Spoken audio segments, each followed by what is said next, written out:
Udah ya aman? kalau yang aman. Aman ya. Oh, oke, Oke, Pak. sip. Let's start then.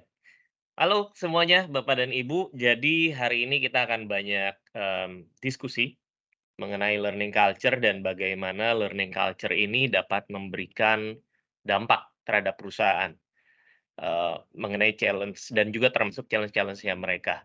Kenapa saya bilang banyak diskusi? Karena hari ini akan ada banyak pertanyaan. Yang saya harapin sih, saya nggak ngomong sendirian. Nggak enaknya doing webinar kayak gini adalah saya nggak bisa ngeliat wajah Bapak dan Ibu, saya nggak bisa berinteraksi langsung, jadi kita akan tetap banyak interaksi hari ini, tapi mungkin lewat chat box, atau kalau Bapak Ibu tidak keberatan nanti untuk open cam dan juga open mic-nya gitu ya. Nah, sebelum kita kenalan lebih jauh dengan makhluk jenis apa itu learning culture, izinkan saya untuk menaruh pembahasan ini dalam konteksnya terlebih dahulu gitu ya. Karena saya Oke, percaya sorry ya, Pak Andi, ya. mungkin yang ada pop-up Teams itu bisa di-minimize kali ya? Ketutupan Oke, soalnya. oke, oke. Oh, ketutupan. Oke, sip, yes, done. Oke, ya, Is it okay now? oke. Oke, thank you very much. Ya, izinkan saya untuk taruh ke dalam konteksnya dulu, karena saya percaya human resources, human capital adalah business partner company. Sehingga apapun inisiatif dan intervensi yang dilakukan oleh HR atau HC harusnya align dengan bisnis. Jadi what's happen dengan dunia bisnis saat ini dan ke depannya? Hmm, Welcome to the new world kalau saya bilang. Kalau misalnya kita dulu sering dengar kata-kata VUCA, vulnerable, uncertainty, complex, ambigu, dan dulu itu kayak kata-kata yang mengerikan gitu. Kalau sekarang, that's the new norm. Itu normal yang baru. Setiap hari kayaknya VUCA deh. Jadi nggak usah heran lagi dengan VUCA. Berapa tahun yang lalu kita dikejutkan dengan COVID yang memaksa kita untuk merubah cara hidup kita, cara kita berbisnis, cara kita berinteraksi satu dengan yang lain, dan perubahannya nggak ngomongin tahunan, tapi within a second, satu hari kita langsung berubah hidupnya. Cara kita doing things juga berubah semuanya. Nggak lama after COVID, kita masuk ke masanya perang Rusia-Ukraina, yang juga berdampak ke bisnis secara global karena strong countries take sides. Mereka pilih pihak-pihak dan mereka berusaha untuk membatasi, quote unquote, resources yang dinikmati sama negara lawan. Sehingga akhirnya lumayan berantakan financial secara global dan masuk ke dalam krisis ekonomi di dunia. Negara-negara yang sebelumnya kita pikir nggak mungkin masuk ke dalam krisis, it happen. Sebutin aja negara dikuasai yang akhirnya masuk ke dalam krisis. Dan terjadi perlambatan ekonomi termasuk di Indonesia juga. Cara dan fokus dunia untuk berbisnis, cara company berbisnis itu jadi different. Nanti kalau Bapak dan Ibu sempat, silakan dicek ke Google komposisi 5 largest company dari tahun 2010 versus 2020 atau 2023. Tinggal googling aja, 5 largest company in 2010 versus 2020. Dan lihat perbedaannya, peta kompetisinya begitu cepatnya berubah. Dan perubahan ini semakin cepat terjadi karena adanya akselerasi dari teknologi. Nah, sekarang kita do a little bit survey yuk.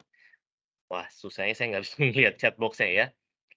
Tapi, kalau sekarang, kalau Bapak dan Ibu lagi nggak bawa mobil, nggak bawa kendaraan pribadi, tapi harus berpergian ke satu tempat, apa yang Bapak Ibu gunakan? Apa yang Bapak Ibu lakukan? Boleh ketik di chat box, nanti, Bro Andi tolong bantu baca ya, karena di saya screen, lagi share screen, jadi saya nggak bisa ngelihat ke sana. Oke, baik Pak. Oke ya. So, pertanyaan pertama, kalau misalnya nggak lagi bawa mobil, nggak bawa kendaraan pribadi, nggak bawa motor, tapi harus berpergian, apa yang sekarang Bapak dan Ibu lakukan? Boleh ketik di chat box.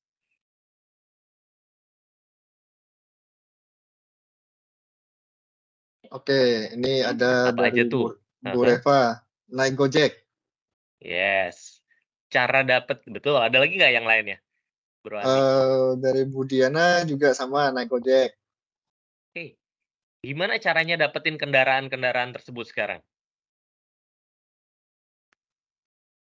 Saya ingat kalau dulu tuh mesti berdiri di pinggir jalan gitu ya, terus ngelambai gitu kan untuk berhentiin taksi, atau enggak, pergi ke pangkalan terdekat, lalu berdebat soal ongkos sama sopir Gojek, sopir ojeknya, ojek pangkalan. Kalau sekarang cara dapetinnya simpel kan, cuma tinggal pakai handphone doang. Ya, Oke, di sini jawabnya pertanyaan semua lewat aplikasi. betul. Pertanyaan berikutnya, hari ini makan siang carinya di mana ya?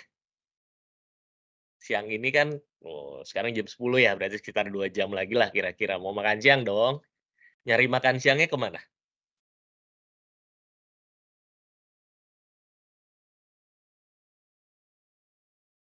Oke, di sini ada yang jawab, ada yang warteg, Yes, kantin, yes, GoFood, Gojek. yes, yes. Pertanyaan Ya, berikutnya, sekarang lebih sering belanjanya di mana? Saya paling sering berbelanja di Shopee, Tokopedia, ya ada Shopee biasanya cewek lagi. Shopee, Topet itu cowok biasanya gitu katanya ya, nggak Ya, ngerti kenapa bisa gitu ya. Dan yang minimarket, terakhir, betul online ya? shop. Online shop. Yang terakhir nih, cek wellness di handphone Anda. Biasa setiap handphone itu smartphone punya wellness, well-being-nya lah, wellness-nya lah gitu. Cari deh, aplikasi apa yang paling sering digunakan hari ini? Padahal hari ini kita baru jalan, dari jam 12 malam ya 10 jam ya. Tapi normalnya orang kayak bangun jam 5, jam 6, jam Hmm, 4 mungkin paling pagi. yang paling banyak WhatsApp, TikTok, Instagram, ada yang jawab WhatsApp lagi. Ini yang paling banyak TikTok udah jam segini gabut nih kayaknya nih. WhatsApp paling banyak Instagram, kemungkinan, Instagram, yes, ngerubah cara kita bersosialisasi. Eee, saya ingat banget kalau dulu kita mau belanja itu kita mesti nyepatin diri pergi ke toko, lihat-lihat barang, sentuh barang. Sekarang di kamar mandi aja kita bisa beli mobil, betul nggak? Amazing kan perubahannya. Saya ingat kalau dulu kita mau road trip pergi vacations jalan-jalan gitu ya, kita musti pakai saya masih kena zamannya peta yang kertas dilipat-lipat. Berpedoman sama petunjuk jalan yang ada di jalanan tuh, and then berpedoman sama kebaikan hati orang-orang. Kalau udah mulai bingung, nepi, cari penduduk lokal, tanya arah jalan. Saya masih ingat dengan itu. Sekarang, we don't need that anymore. Saya masih ingat kalau misalnya sekarang, kita mau ngobrol sama orang, kita musti nyempetin waktu untuk kongkow lah sama teman-teman kita, pergi ke satu tempat. Sekarang, tiduran aja rebahan udah bisa ngobrol bareng gitu ya. Sudah semudah itu, sudah sedrastis itu perubahannya. Itu nunjukin kalau cara dunia bekerja pun berubah, cara bisnis pun berubah artinya bekerjanya.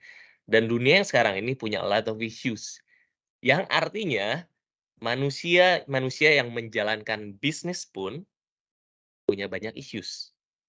Artinya HR dan human capital yang katanya responsible untuk manusia dalam satu perusahaan pun punya banyak issues. Apa aja issues-nya currently? Wanita cantik ini adalah Karen Greenbaum. Dia adalah CEO-nya dan presiden dari AESC, teman-teman bisa lihat singkatannya ada di screen di sana. Problemnya apa dengan human capital saat ini di dunia? Yang paling pertama adalah talent shortage. Karena talent yang dicari adalah talent yang berkualitas yang mampu compete di dunia yang bergerak dengan sangat cepat. Sayangnya jumlahnya nggak banyak. Kenapa jumlahnya tidak banyak? Itu kan pertanyaannya kan? Karena pergerakan untuk proses untuk kita develop orang dengan perkembangan bisnis itu nggak seimbang. Apalagi kalau cara kita develop orang masih pakai cara yang tradisional yang lama. Apa sih cara tradisional, entar belakangan kita ngobrol. Tapi intinya adalah talent shortage. So, alternatifnya apa? Create internal talent dengan cara-cara yang lebih modern. Talent shortage ada itu artinya kompetisinya besar sekali untuk dapetin talent, semua orang cari tapi jumlahnya nggak banyak. Oke? Yang kedua apa yang terjadi? Yang terjadi adalah adanya teknologi yang, meng-accelerate semakin cepatnya perubahan.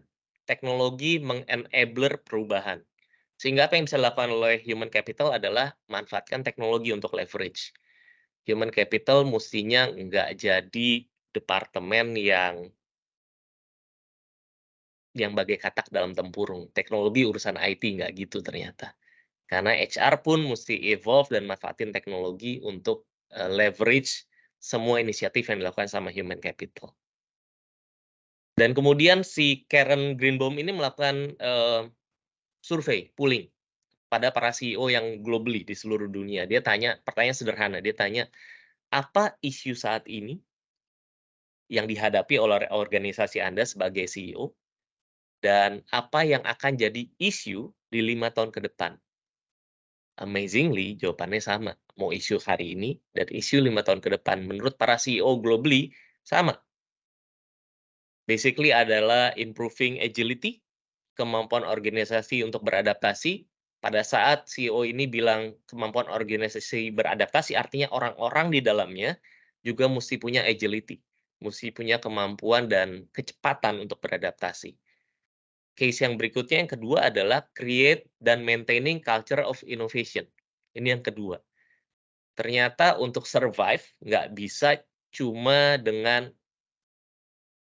join the flow, nggak bisa cuma follow the stream, nggak bisa cuma ikutan aja. Tapi untuk bisa menang, they have to make breakthrough, terobosan, inovasi. Entah itu dalam produk mereka, entah itu dalam service mereka, entah itu dalam proses mereka running the business. So, culture of innovation ini jadi isu saat ini dan isu di 5 tahun yang ke depan. Dan yang ketiga adalah developing next generation leaders. Successor, kita ngomongin talent, kita ngomongin successor. Berikutnya siapa nih? Itu yang jadi isu. Karena ternyata urusan talent dan successor adalah urusan dari tahun kuda sampai tahun sekarang masih jadi isu. Dan ternyata yang didapati dari riset oleh si Karen ini, ada urgency yang sangat tinggi yang harus segera dibenahi, yaitu lack of talent dan skills. Yang menarik adalah kalau nanti teman-teman punya waktu, teman-teman cek deh di World Forum, coba cek skill yang dibutuhkan di tahun 2015 versus 2020, and then teman-teman cari lagi di versus 2025. Teman-teman akan ngelihat ternyata skill set-nya beda loh. Apa artinya? Artinya bisa jadi knowledge, skill, experience yang selama ini kita agung-agungkan, gua udah 10 tahun experience di bidang tertentu, gue punya pengalaman kerja 15 tahun, 20 tahun, 25 tahun, it can be not relevant anymore today. Bisa jadi apa yang kita tahu udah basi, udah nggak kepakai lagi sekarang. Sehingga no wonder McKinsey bilang, sekarang yang jadi fokus utama untuk organisasi adalah doing upskilling dan reskilling. Kalau misalnya kita lalai di reskilling dan upskilling, no wonders company kita nggak akan survive within the next years, gitu, tahun-tahun ke depannya.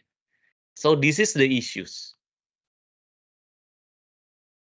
So, kalau gitu, what we need to do? Apa yang perlu kita lakukan? Kita udah tahu isunya. Nah, salah satu jawabannya adalah dengan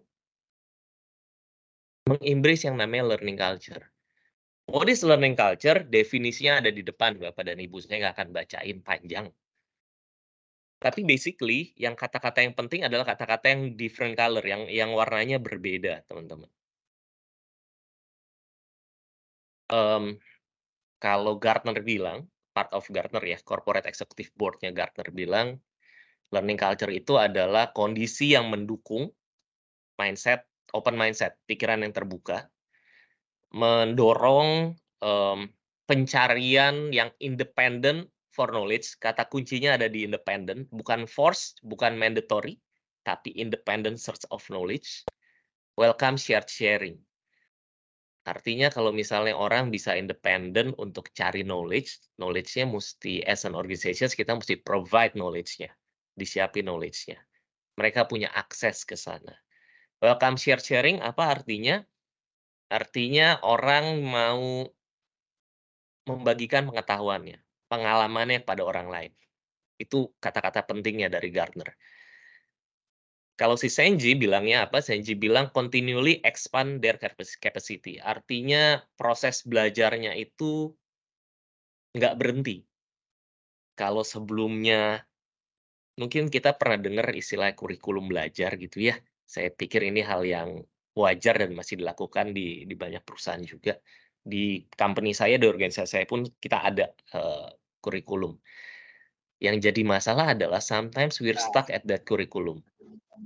Apa maksudnya stuck di kurikulum? Mmm Oke, kalau kamu adalah staff, kalau kamu adalah officer, kamu supervisor, kamu adalah leader, ini yang harus kamu pelajari. Pertanyaannya, seberapa sering kurikulum itu berubah? Seberapa sering kontennya berubah? Padahal dari tadi pagi, dari sekitar 15 menit yang lalu kita ngomongin dunia berubahnya cepat. Seberapa cepat perubahannya? Kontennya. Apakah udah bisa menjawab perubahan bisnis yang sekarang? Makanya ada jebakannya kurikulum yang ngebuat orang belajar, saya nggak bilang kurikulum salah, itu bagus untuk set the foundations, tapi sejujurnya sebagai orang learning, itu nggak agile. So, kita perlu another learning process selain kurikulum, oke? Create results they truly desired, nurtured, artinya ada proses untuk grooming people di sana dan grooming culture-nya. Collective aspirations mirip dengan shared learning, continual learning tadi kita udah bahas ya. Yang paling sederhananya apa sih skill hub? Saya suka dengan definisinya dari learning culture yang bilang sama skill hubs. Dia bilang gampangnya gini, environment untuk belajar terus-menerus dan improvement itu di-embrace, dipersiapkan, diperlengkapi, disambut, dan kemudian didorong untuk orang bisa berpartisipasi di sana. So, dari kalimat ini, dari skill hub, dia ngomongin ini nggak cuma ngomongin soal kemauan orang untuk belajar, tapi ada peran dari organisasi untuk make this happen, untuk ngebuat ini terjadi. Makanya dibilang provided, welcome, and eagerly participated. Gitu. Artinya ini nggak cuma ngomong, kadang-kadang ada orang berpikir, ya kalau orangnya nggak mau belajar ya susah. Pertanyaannya saya balik, organisasinya udah nyiapin apaan? Oke. So, itu yang dimaksud dengan learning culture. Teorinya bagus, tapi pertanyaannya adalah, kira-kira organisasi dan leadership seperti apa yang diperlukan untuk creating culture? Culture kan habit, culture is a culture yang akhirnya creating habit dan perilaku. Tapi untuk creating this culture, berarti kita butuh organisasi dan leadership yang mendukung learning culture seperti ini. Menurut teman-teman, silakan tulis di chat box, kira-kira learning organisasi atau leadership seperti apa yang dibutuhkan untuk memastikan learning culture ini bisa berkembang? Silakan ditulis teman-teman di chat box. Sekali lagi Bro Andi, nanti tolong bantu baca ya. Oke, siap, Pak. Hmm.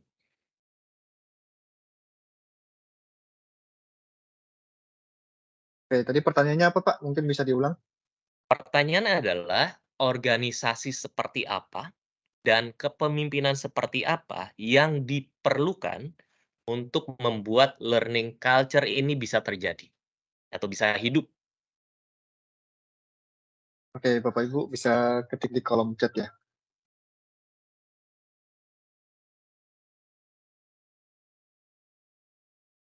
Atau mungkin bisa dikasih contohnya, Pandi, biar Contohnya, ada bayangan. organisasi nggak boleh silo. Setiap departemen nggak boleh silo. Organisasi giving reward untuk ide-ide baru. Contohnya mungkin itu. Atau enggak kepemimpinan seperti apa? Musti sering-sering one on one, misalnya. Saya nggak tahu menurut Bapak dan Ibu gimana?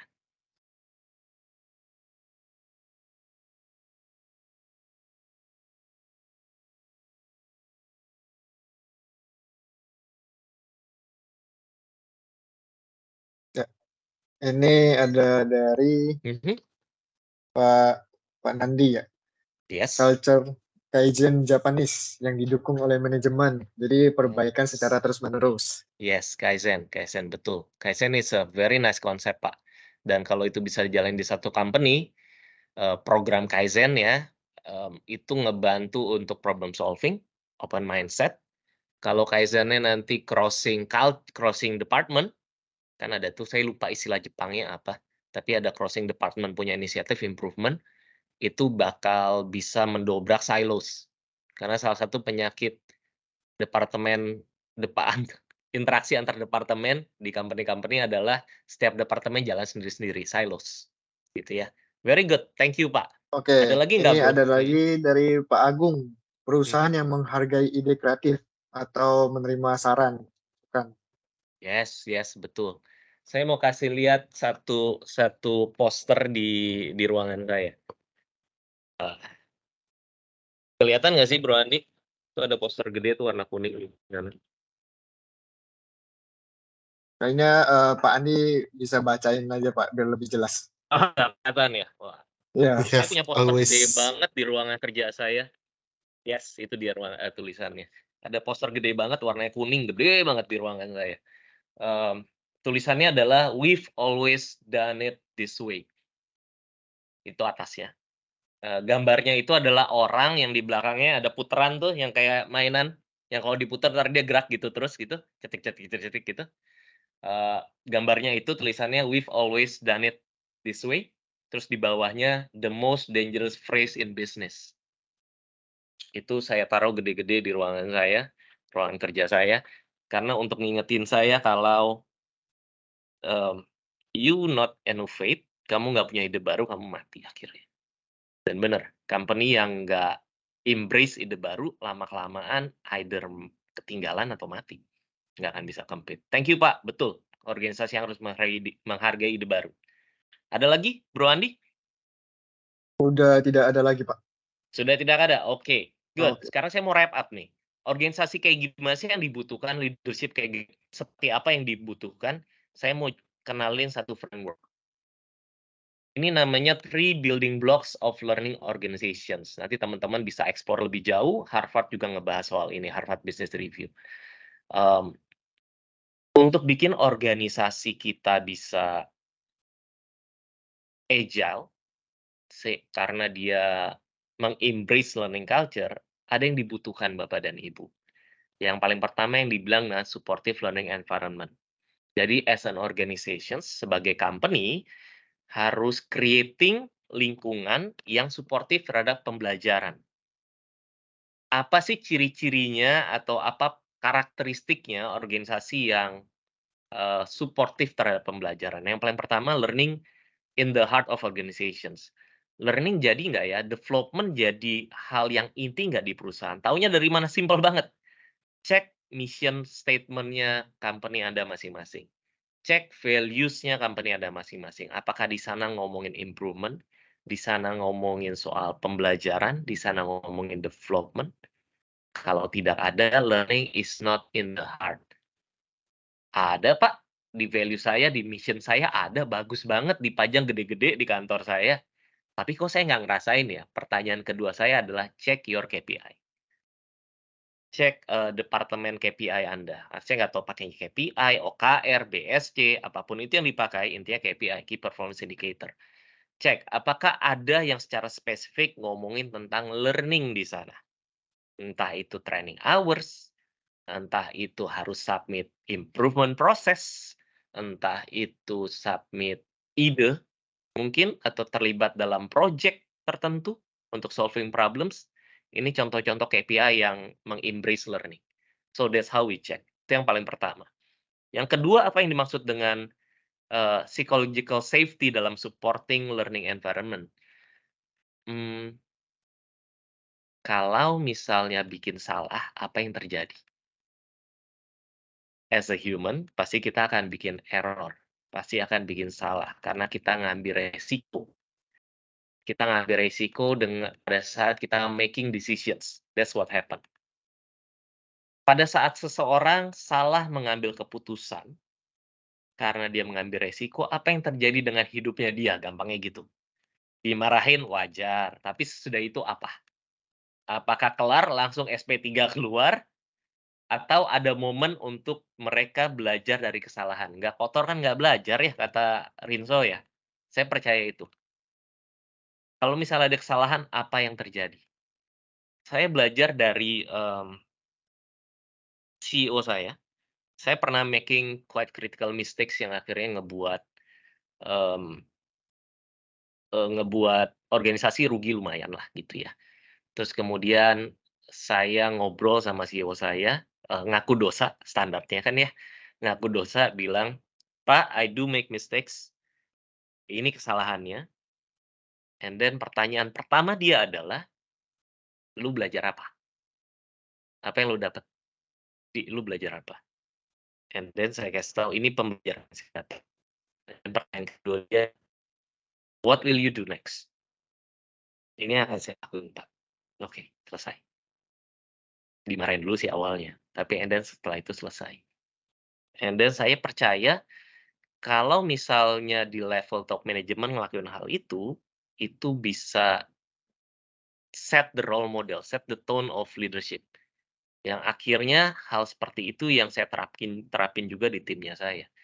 So, kalau orang bikin salah, what happen? Psychological safety. Kenapa penting? Karena kalau misalnya bikin salah kelar hidup lu, nggak akan ada orang yang mau bikin salah, betul ya? Karena nggak ada orang mau yang mau tampak bodoh di satu perusahaan. Nggak ada orang yang mau keberlangsungan karirnya terancam. So, orang nggak akan mau ngambil resiko. Artinya orang nggak mau ngambil resiko, artinya orang nggak akan making decisions. Pada saat orang tidak making decisions, dia tidak mau ngambil resiko, dia akan cenderung reluctant terhadap hal yang baru, hal yang tidak biasa dilakukan. Sehingga nggak mungkin ada ide baru muncul. So, psychological safety is very important buat learning environment. Apresiasi terhadap differences, perbedaan. Perbedaan cara pandang, perbedaan cara kita solving problems, ini juga jadi penting. Jadi kalau misalnya kata-kata yang paling sering muncul di organisasi adalah, "Kalau nggak rusak nggak usah dibenerin. Cara baru. Kita udah ngelakuin pakai cara ini dan ini nggak salah kok, everything fine. Buat apa kita berubah? Lupakan learning organizations." Nggak mungkin ada. Openness terhadap new idea dan waktu untuk refleksi. Refleksi bukan pijat kaki. Refleksi ini artinya when we do something, ada momen untuk orang tersebut reflecting. Pembelajaran apa yang terjadi. Kalau dalam project mechanism dibilangnya adalah project retrospektif. Yang setiap head atau leader atau panitia atau task force dari satu project, mereka akan write down pembelajaran mereka akan diskusi, evaluasi project mereka, ditaruh ke dalam pembelajaran yang tertulis, and then ditaruh ke dalam knowledge management. Tujuannya apa? Karena ini sebenarnya adalah pembelajarannya. Jadi orang-orang lain nanti yang akan melakukan pekerjaan yang sama, project yang sama, ketemu permasalahan yang kurang lebih mirip, mereka bisa refer ke retrospektif itu, ke dokumen tersebut. Mereka tahu siapa yang bikin, mereka tahu siapa yang terlibat, mereka bisa consult langsung, gitu ya. So, supportive learning environment. And then pilar yang kedua ini ngomongin benar-benar pure learning-nya, belajarnya, concrete learning process dan practices. Makanya di sana ada systematic continuous learning. Sekali lagi saya nggak bilang kurikulum salah, no, kurikulum adalah bagus untuk fondasi, tapi don't stuck at kurikulum. Itu yang saya ngomongin ya. Proactive learning culture, apa maksudnya proactive learning culture? Artinya pembelajarannya nggak dicekokin. Ada organisasi atau ada tim HR, HC, training, learning, apapun namanya itu, yang sistemnya adalah, oke, kita dari PA, kemudian PA keluar gap-nya, dari gap-nya kemudian keluar training apa yang dibutuhkan based on gap-nya, and then swapin itu. Padahal kita lupa kalau misalnya ada orang lain juga yang tahu apa yang dibutuhkan, selain atasannya lewat PA, yaitu orang itu sendiri. Jadi seharusnya orang ini punya akses untuk secara aktif, secara proaktif, deciding apa yang mau dia pelajari. Gitu ya, proactive learning culture. Jadi di-embrace, ini bukan soal mandatory, tapi you have to find what you need, what you want, gitu ya.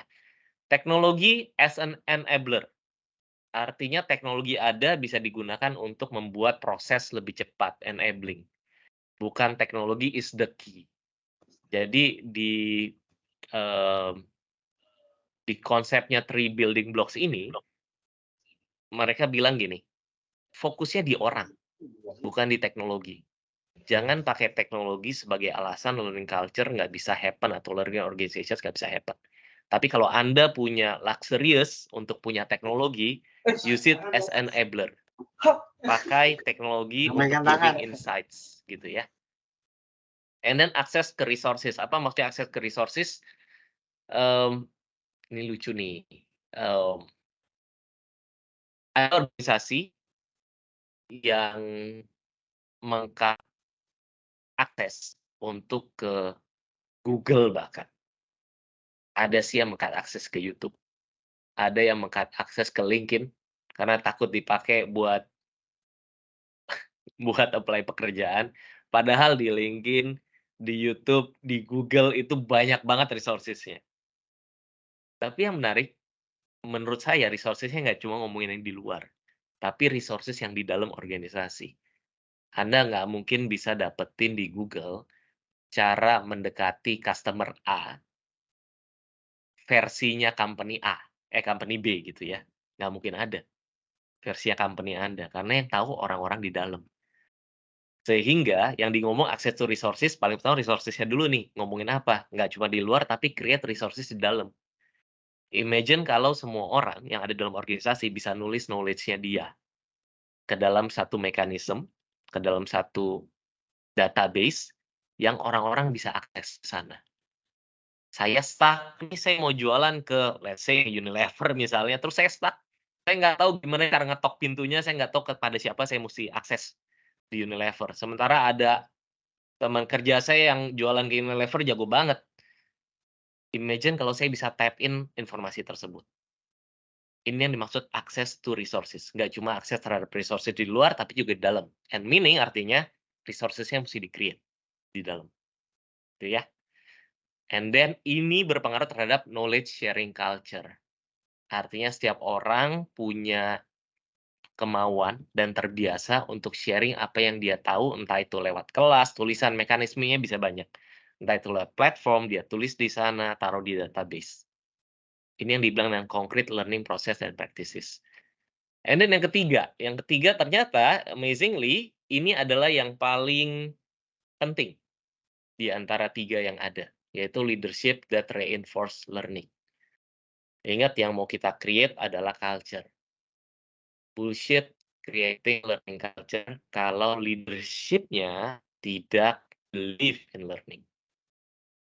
So, gimana caranya untuk leadership believe in learning? Salah satu yang paling mudah adalah culture coaching, empowering culture. Coaching is very different than telling and super powerful. Yes, telling is easier. Ngasih instruksi lebih gampang dan lebih cepat. Betul. Tapi ngasih instruksi nggak ngebuat orang belajar. Coaching dengan empowering through questions lewat pertanyaan, mengajak orang untuk nyari solusi based on pertanyaan-pertanyaan yang kita ajuin, dia cari solusinya, jalan keluarnya, di-trigger oleh pertanyaan, that's coaching. Itu yang ngebuat orang belajar. Telling ngebuat orang jadi robot, ngelakuin apa yang kita suruh. Coaching ngebuat orang jadi leader, karena mereka tahu prosesnya untuk dapetin decisions atau solusi.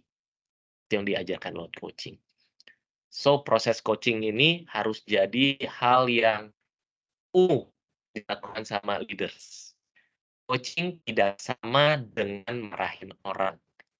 Karena kadang-kadang ada orang yang berpikir, wah gue mau di-coaching, gue mau ada sesi one-on-one dengan bos gue, artinya gue bakal dimarahin, gue bikin dosa. No, coaching is not that. Coaching is development.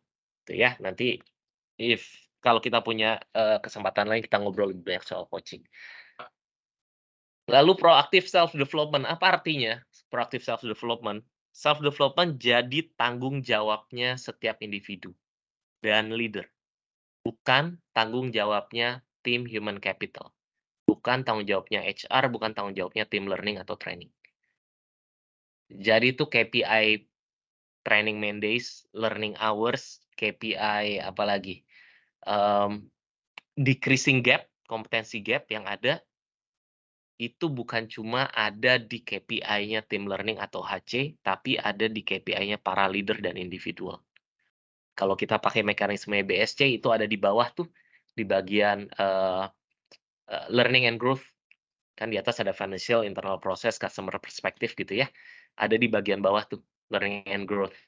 Nah, di situ ada unsur training, learning, pembelajaran, development jadi tanggung jawabnya setiap orang individual dan ditarik sampai level leader department.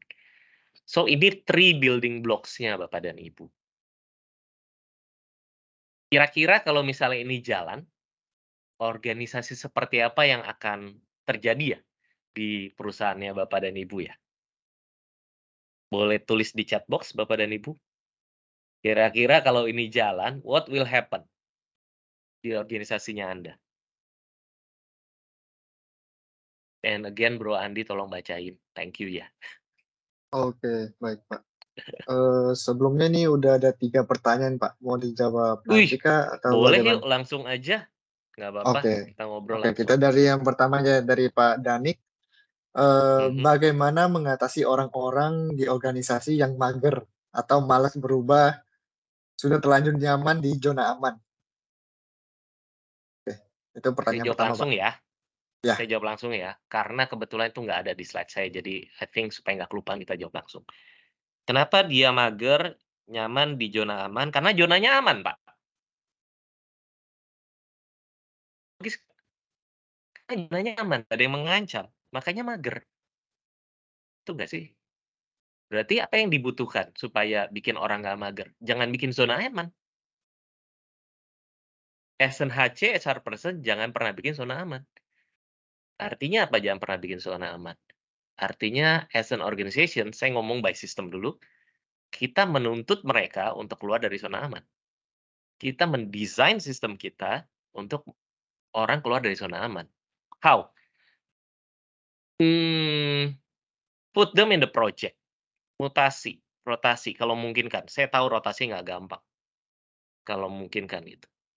Let them know mereka can be mutated anytime kalau dibutuhkan sama organisasi. Bukan karena organisasi kesel sama mereka, tapi karena untuk development-nya mereka. Make it as a clear, itu clear di SOP, clear di policy. Intinya bikin nggak aman. Orang mager kan karena zonanya aman. Give them challenge. Sometimes, di organisasi yang cukup besar dan saya tahu kayak di organisasi saya udah cukup lama, 70 sekian tahun, organisasinya besar, sometimes sulit untuk orang move ke atas. Thinking about moving someone ke samping, atau enggak susah moving orang ke samping karena skill set-nya nggak sama. Thinking about gimana kalau misalnya kita bikin project yang bisa multi department handle. So, setiap departemen dalam satu organisasi, write down mereka punya issues, issues internal proses mereka atau apapun yang mereka hadapi, and then kita kasarnya kita open itu ke organisasi, ini yang masalah kita, yuk kita hiring orang untuk beresin. Kita set task force untuk beresin ini. And then we put that inisiatif, kalau orang yang terlibat di sana, itu kan artinya bantuan organisasi ya, untuk solving issues ya. We give them reward, set up the reward recognitions. Either ini jadi token untuk mereka promosi, either ini jadi token untuk mereka getting higher bonus, either ini jadi token part of KPI mereka. Karena pada saat orang ditaruh ke dalam situasi yang mereka nggak tahu apaan, which is multi department issue yang quite kompleks, orang nggak ngerasa aman. And then they can grow. That very practical tuh Pak, bisa langsung diterapin tuh. Gimana sistem ngedorong itu? Wajibin. As an HC person wajibin. Atau learning person, mandatory. Atau enggak bikin mereka gerak sendiri, taruh di KPI. Kan kita nggak nyuruh, kita cuma naruh di KPI. Akhirnya ya mereka gerak sendiri toh. Hopefully itu bisa ngejawab Pak, hopefully. What oke, next nih, Dik? Mhm. thank you Pak Andi. Ya, Pak Dani, semoga menjawabnya Pak Dani. Terima kasih atas pertanyaannya. Oke, ini lanjut ada dari Pak Kristanto.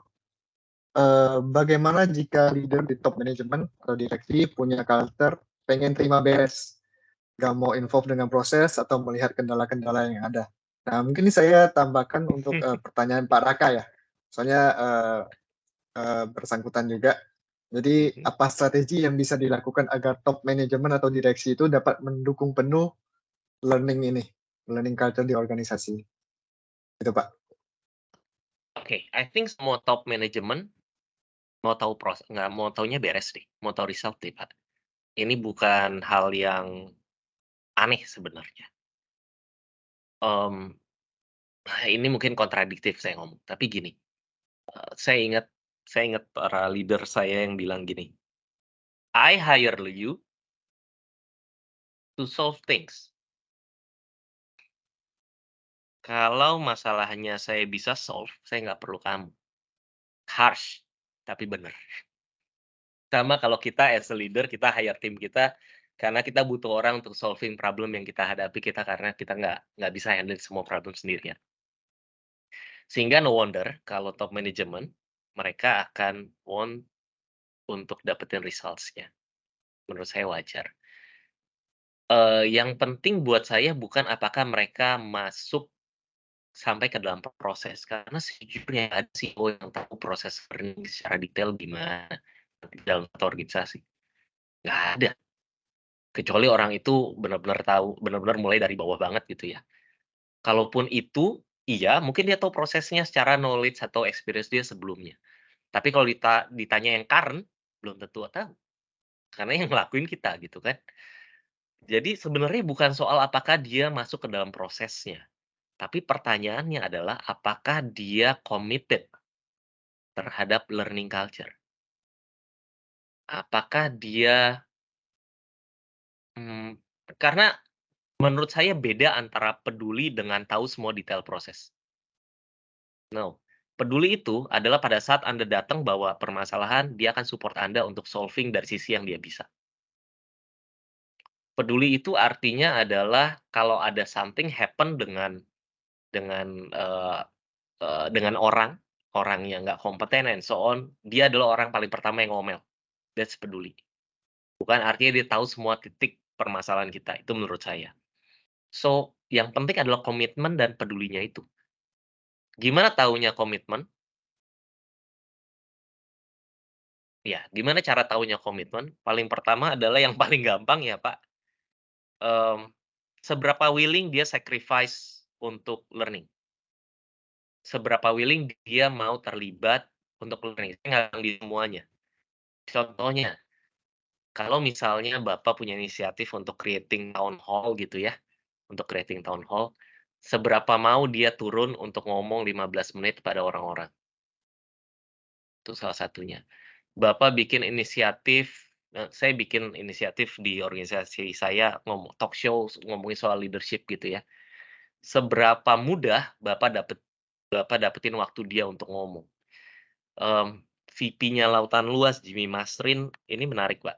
Karena saya bikin Leaders Corner namanya di Lautan Luas. Ini ajangnya saya eee, untuk menurunkan value-value leadership dalam satu organisasi kami kepada leader-leaders yang lebih muda gitu ya. Jadi konsepnya talk show, saya undang leaders-leaders gitu untuk ngobrolin point of view mereka, nggak ngomongin teori, tapi ngomongin experience mereka dalam memimpin.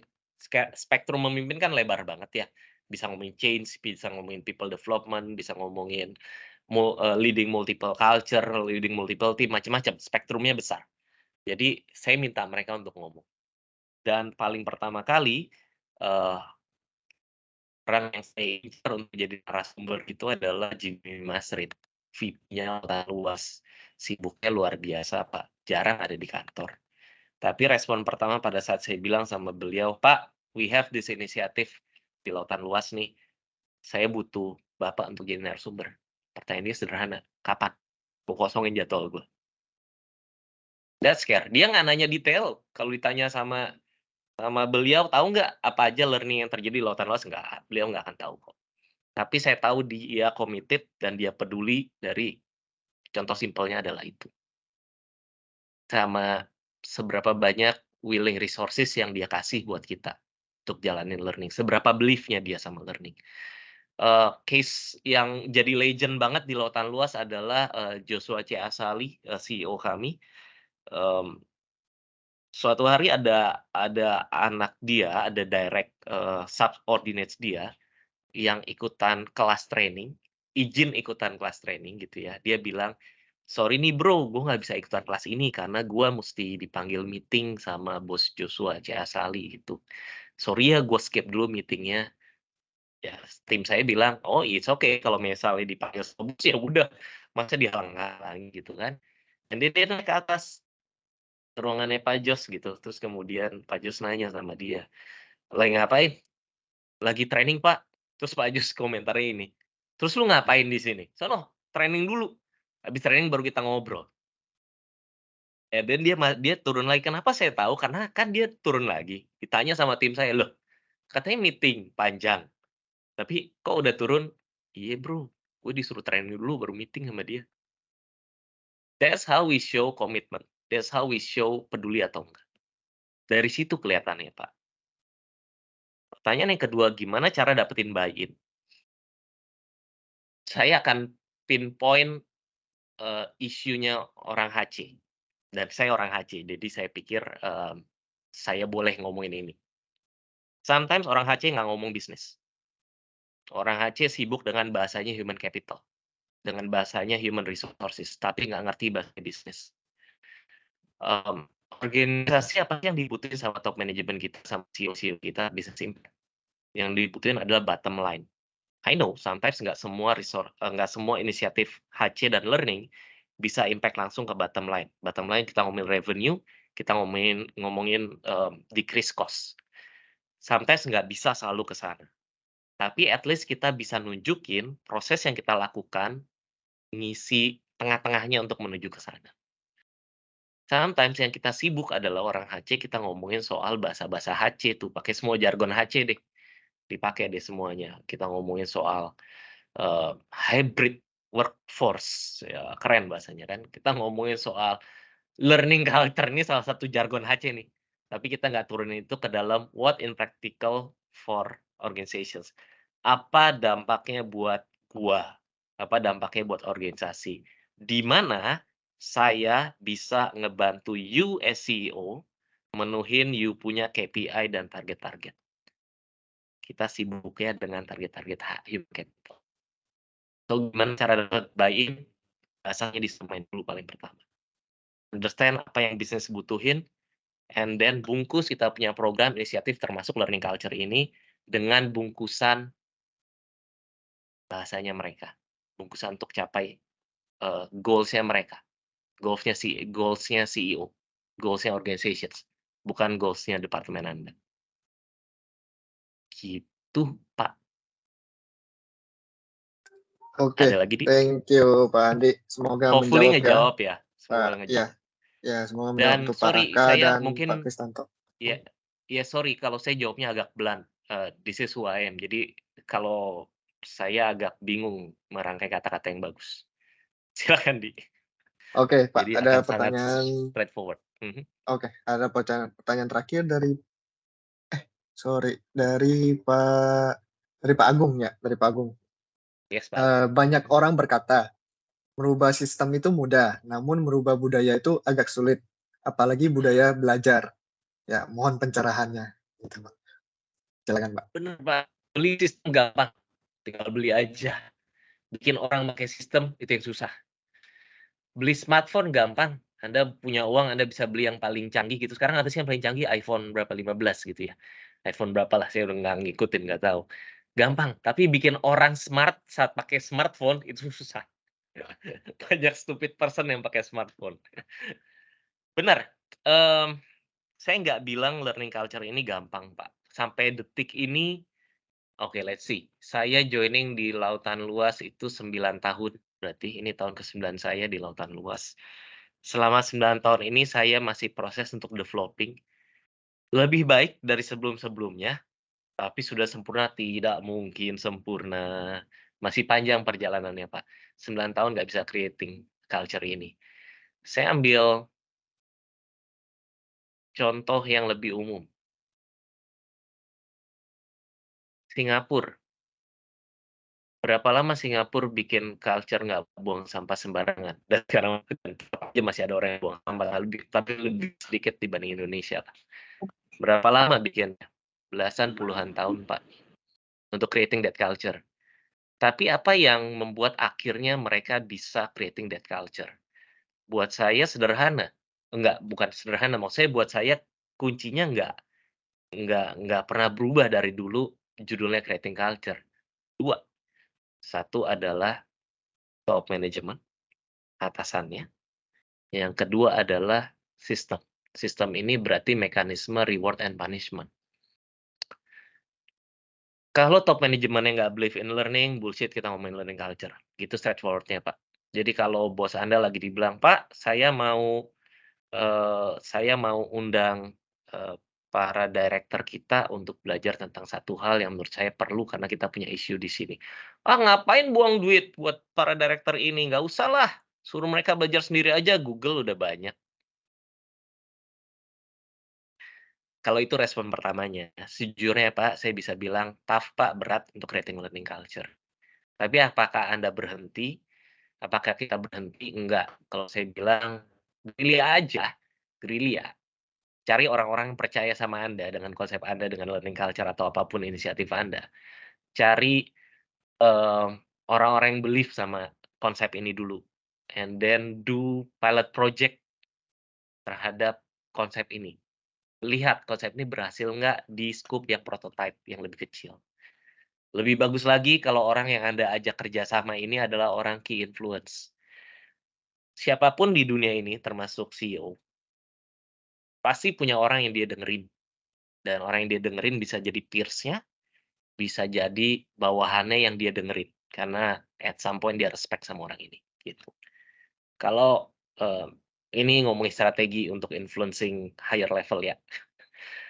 Kalau misalnya kita bisa dapetin key influencer itu untuk collab sama kita, melakukan inisiatif kita, jalanin dulu di mereka, and then let them speak to the boss.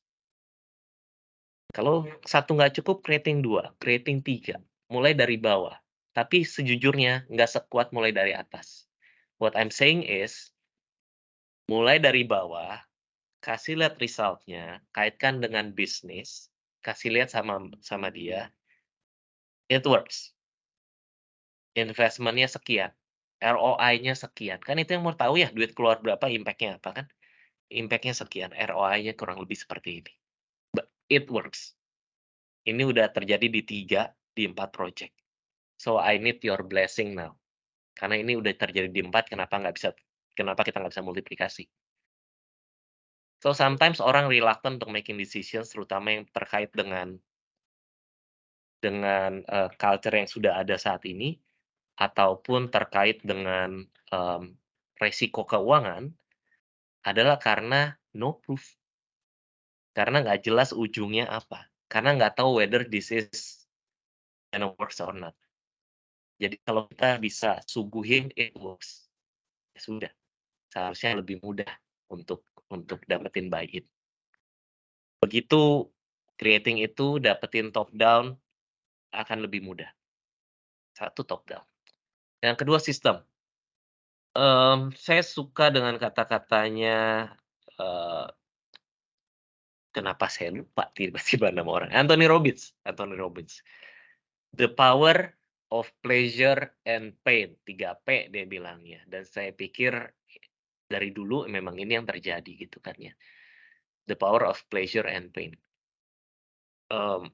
Kalau orang nggak jalanin behavior yang kita inginkan, pertanyaan saya, apa pain-nya buat dia? Dan apa pleasure-nya kalau dia menjalankan apa yang kita inginkan, behavior yang kita set. Kalau ini nggak ada, no wonder akan lebih sulit untuk dibentuk culture-nya. Artinya maksa dong, Pak. Iya, maksa. Culture nggak ada yang nggak dipaksa, Pak. Kenapa Singapura bisa akhirnya orang mikir kalau mau buang sampah, bahkan lebih ekstrem, Indonesia ke Singapura nggak buang sampah, balik ke Indonesia buang sampah lagi, betul nggak? Kenapa? Karena ada paksaan buang sampah kelihatan denda 5.000 Sing dollar. Itu yang di-set secara sistem. Ada punishment-nya. Reward-nya apa? Kotanya bersih and so on lah. So, sama dengan, learning culture. Apa punishment-nya? Pada saat Bapak dan Ibu masukin itu ke dalam KPI, ke dalam performance management system, Anda paksa itu, that's the punishment. Kalau misalnya lu nggak jalanin, ya KPI lu nggak akan full.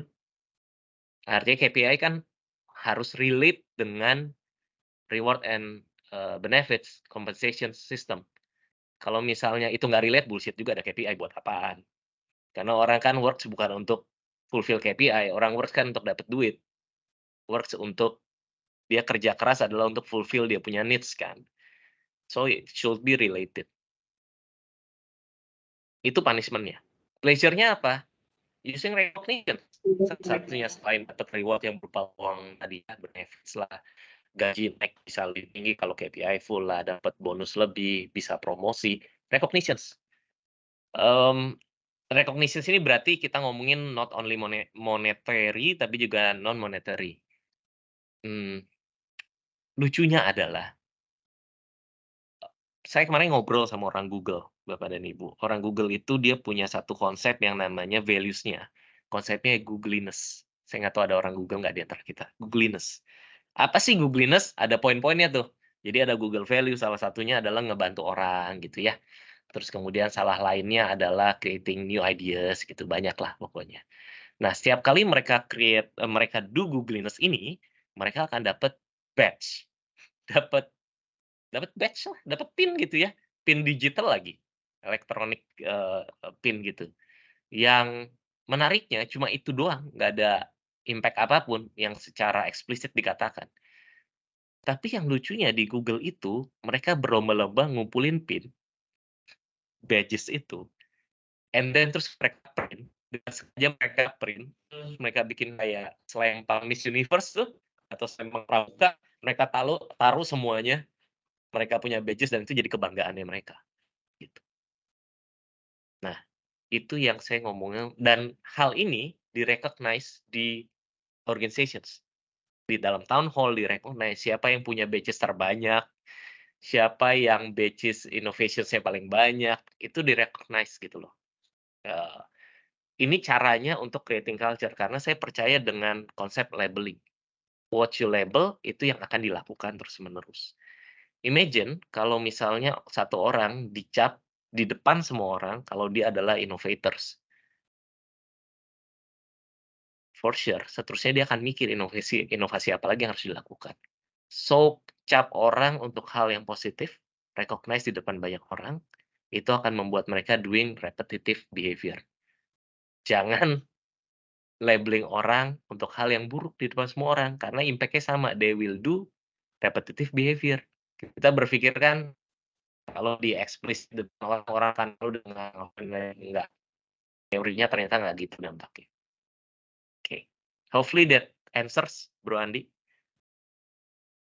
Oke, thank you Pak Andi. Semoga menjawab ya kepada Pak siapa ya?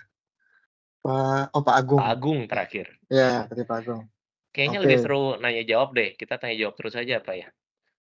Nah, ini tadi dari Pak Kristanto yang menanyakan mengenai top manajemen yang hanya terima jadi ya. Nah, ini dari Beres. Pak Kristanto. Iya. Jadi kesimpulannya memang dibutuhkan komitmen dan kepedulian dari BOD untuk bisa create culture learning organization ya, gitu Pak. Betul. Yang ngebuatnya kita. Dia tahu jadi. Itu udah bener kok, Pak. Memang gitu. Kita digaji buat membantu hidup dia. Oke Pak, udah Oke. tidak ada pertanyaan Pak, bisa lanjut Pak. Kita lanjut ya. Wow. Oke, thank you Pak. Jam 11. Cool. Saya punya waktu sampai berapa lama lagi, Di? Nggak apa-apa Pak, lanjut aja Pak. Ambil waktu Pak Wahyu. Oh, jangan dong. Kasihan. Oke, tadi kita Lanjut, nanyain Pak. apa impact-nya. Lanjut ya. Oke, kita nanyain apa impact-nya. By research ini impact-nya, teman-teman. Saya kebetulan orang data minded gitu ya. Saya nggak berani ngomong something impactful kalau saya nggak punya angkanya. Jadi, BOD saya CEO saya suka nanya sama saya, "Terus ini impact-nya apa?" "Wah, Pak, saya nggak berani ngomong, Pak. Buat saya sih bagus, tapi saya nggak berani ngomong sekarang karena saya nggak punya datanya." Saya selalu ngomong gitu, "Once I get the data, I will tell you." Jadi ini research-nya ngomong nih, based on data. Jadi saya lebih confident ngomong sama teman-teman. Ternyata, tadi kita ngomongin soal, retaining orang, kita ngomongin talent scarcity. Udah talent scarcity, turnover tinggi lagi sekarang. Betul nggak sih? Kalau punya waktu Bapak dan Ibu, search deh di Google deh, cari tahu deh. Berapa lama, Gen Z, udah bukan milenial lagi nih, Gen Z stay in one company. Karena kan Gen Z udah mulai masuk kan ke organisasi kita kan. Berapa lama mereka stay? Variatif, hasil research-nya, tapi yang saya dapat mulai dari below 1 year, yang paling lama 2 tahun. Itu udah paling lama, paling optimis research-nya tuh. Jadi udah talent scarcity di luar, orang-orang talent kita keluar lagi. So, dengan learning culture yang sehat gitu ya, ternyata menurut LinkedIn punya research bilang 94% mereka akan remain longer katanya. At least bisa nyampe 2 tahun deh. At least syukur-syukur lebih ya. Itu anugerah saya bilangnya kalau lebih. At least bisa full lah di 2 tahun lah gitu. And then terus kemudian yang menarik adalah 86% berarti almost semuanya juga bilang kalau penting loh buat employers, pay attention on learning opportunities. Dan ternyata anak sekarang tuh bosenan Bapak dan Ibu, 46% bosenan kalau misalnya nggak ada what next-nya di mereka. Yang tadi dibilang sudah zona comfort kemungkinan besar gennya bukan Gen Z Bapak. Saya punya intern Gen Z, pertanyaan selalu what next, habis ini gue bisa belajar apa, habis ini gue ngerjain apa. Menarik ya, intern loh yang saya ngomongin. Saya punya, tim variatif, yang ada yang millennials juga. Dan ini menarik nih, saya ngobrol sama dia, what you wanna do within 3 to 5 years ke depan, karena tugasnya kita as leader adalah supporting their personal goals gitu, as a professionals gitu ya. Dia bilang, "Gue mau jadi, HRBP Bos." Saya dipanggil Om Bos di kantor saya. "Gue mau jadi HRBP Bos, within the next 5 years." Oke. Lu bisa ngapain apa yang lu perlu gitu ya, di one on one saya nanya, "Apa yang lu perlu?" Gue udah belajar soal learning dari company yang lama termasuk di sekarang barengan sama lu. Dan gue dapat exposures di employee experience, employee engagement gitu ya, well-being segala, karena kebetulan itu part juga di bagiannya, tim saya responsible untuk itu, buat di organisasi lautan luas. Gue dapat exposures ini yang baru nih, gue happy banget karena ini baru, gue nggak dapat di company yang lama. Oke, cool. Terus apa lagi yang lu butuhin? Gue mau belajar OD, Bos.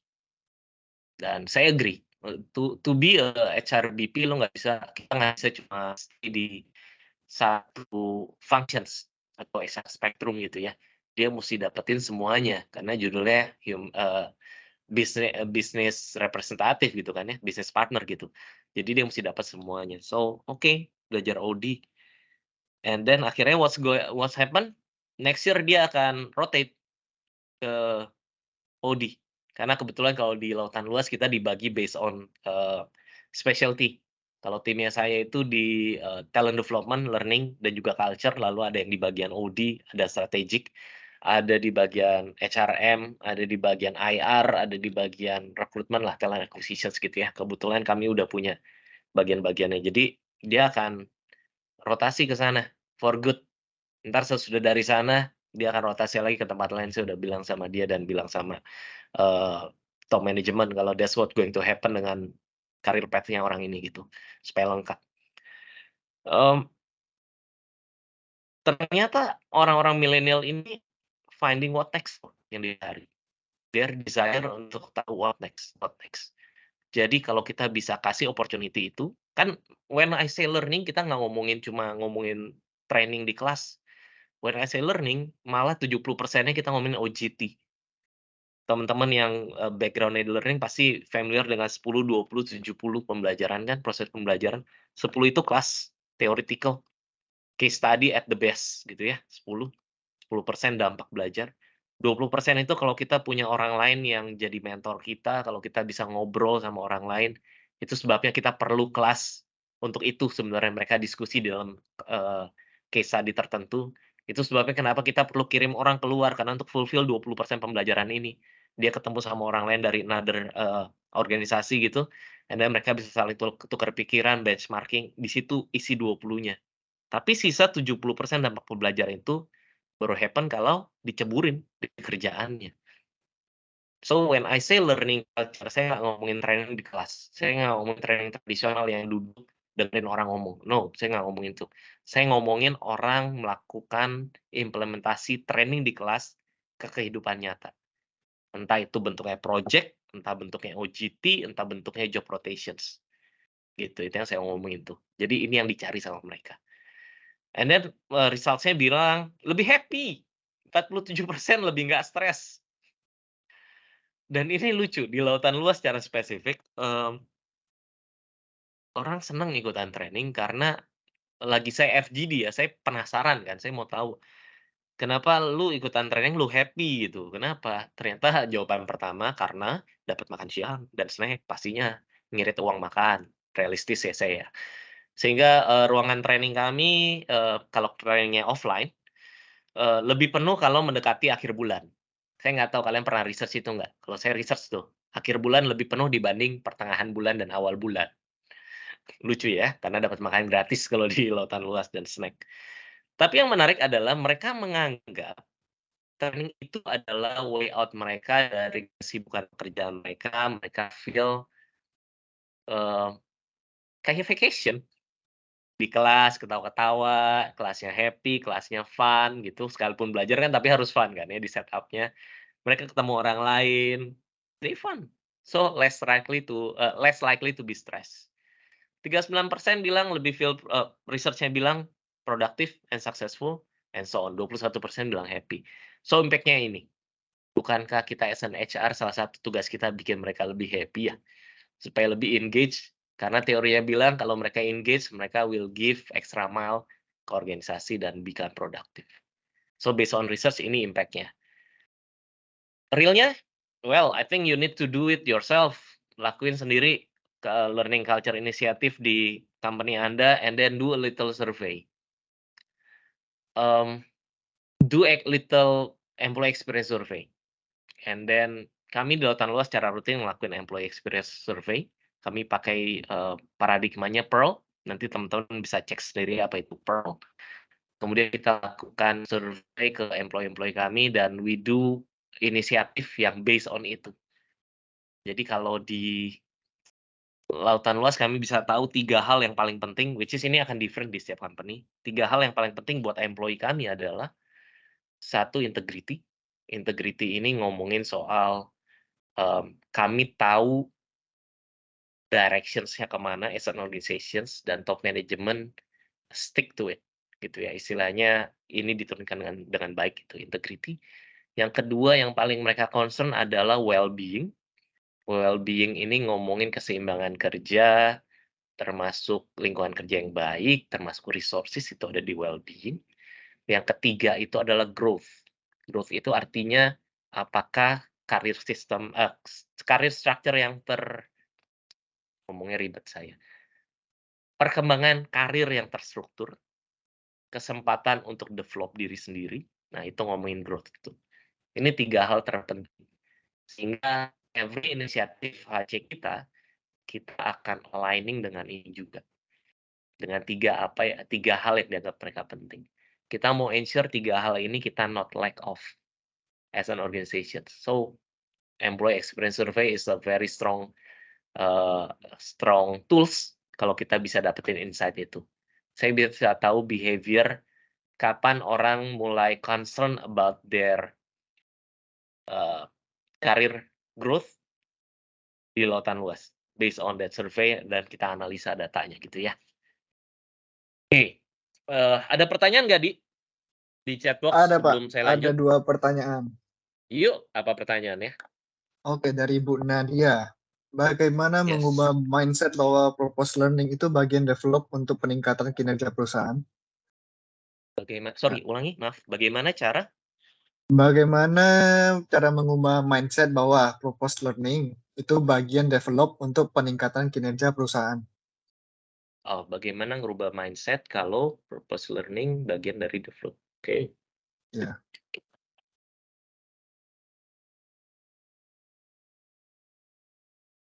Show them the impact, Pak, Bu. Tapi ini mesti di setup learning-nya. So, yang kami lakukan di organisasi kami adalah, kita kan punya job, kita punya kompetensis lah ya. I assume ada di setiap orang. Intinya apa yang dibutuhkan untuk orang bekerja di posisi tertentu. Kita punya technical competencies, kita punya soft competencies, biasanya that's what happen di banyak perusahaan.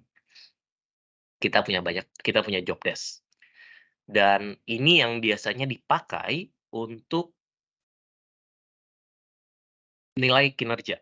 Biasa di organisasi itu yang dipakai adalah either KPI, kombinasinya biasa ada KPI dan competencies. KPI banyak ngomongin soal, banyak ngomongin biasanya nanti ujungnya ke bonus. kompetensi ngomongin ke development, KPI biasa ngomongin ke uang, biasanya, normalnya. Oke, so kita punya ini. Berarti pada saat di PA, performance appraisal kita bakal dapat gap-nya.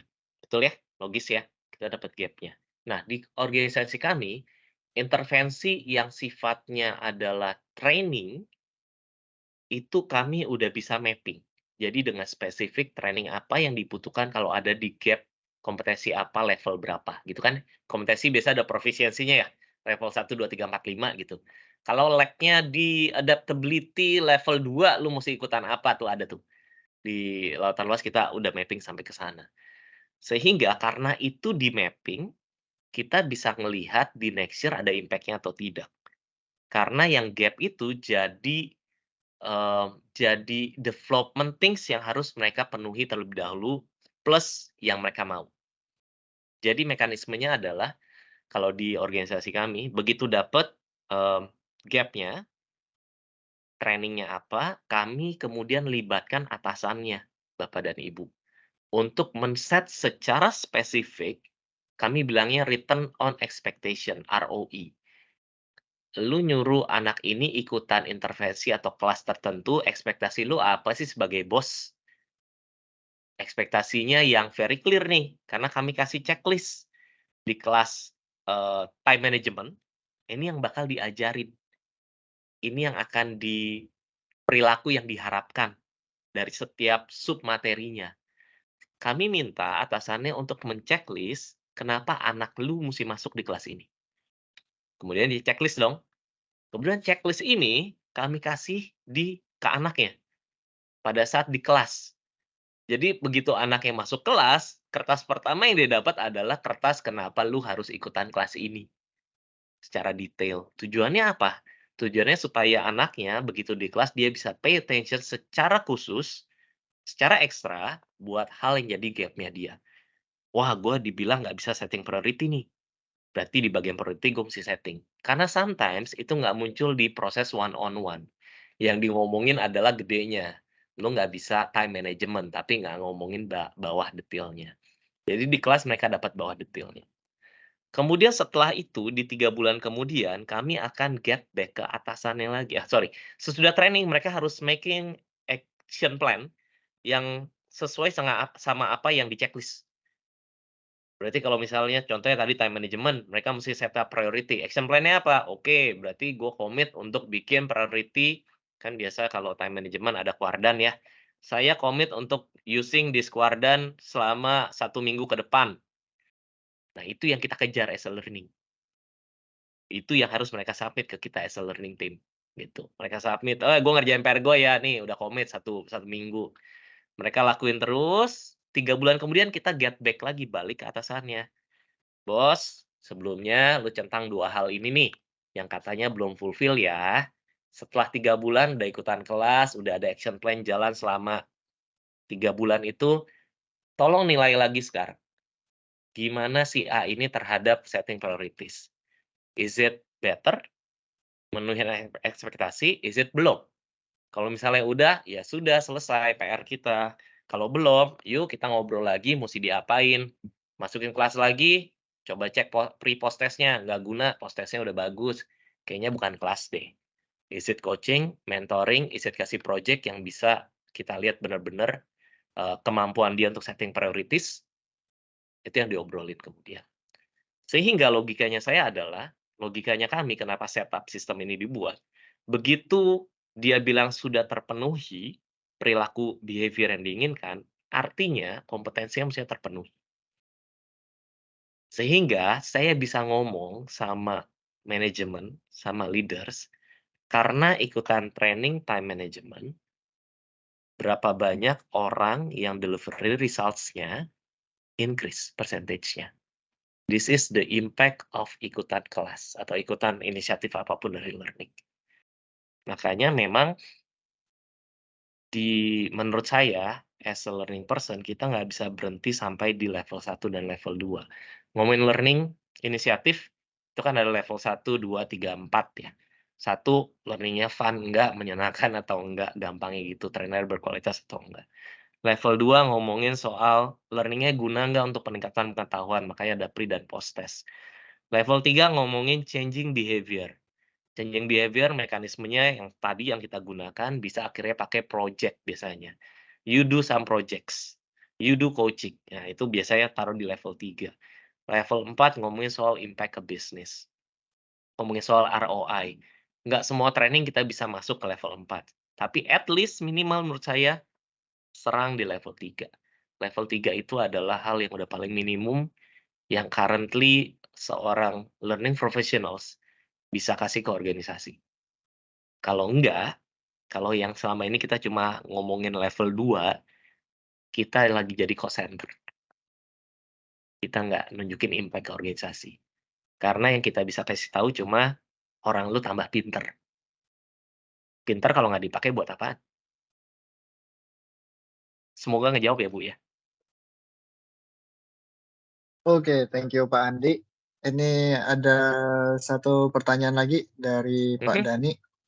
mhm. Jadi pertanyaannya ini, banyak pegawai yang resisten dengan atasan walaupun atasan sudah stay lama di perusahaan. Apa saja tips-tips supaya hubungan atasan bawahan mengalir tapi target tercapai? Resistance itu apa ya, Pak, maksudnya? Males ngedengerin, nggak respect? Oh, apa definisi resistance ya? Karena kalau tadi dari kalimat selanjutnya saya berpikir kayaknya atasannya nggak di-respect, nggak didengerin, tapi gimana ya caranya supaya mereka tetap respect, tetap santai gitu ya, tetap respect tapi juga fun gitu nggak nakutin. Kesannya gitu, bener atau enggak ya saya? Takutnya saya salah tangkep, Pak.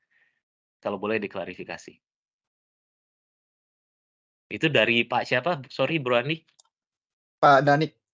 Pak Danik.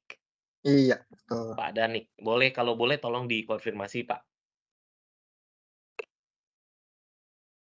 Saya, cerita sedikit, saya pernah I've learned leadership in the hard way.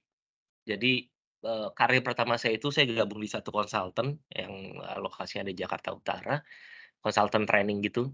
Mmm, saya gabung di sana as a trainer paling pertama kali, baru lulus sorry sebelum saya lulus saya sudah di-hire di sana. 6 bulan setelah saya gabung di sana, mmm, saya ditawarin sama owner perusahaannya untuk jadi training manager. 6 bulan, Pak.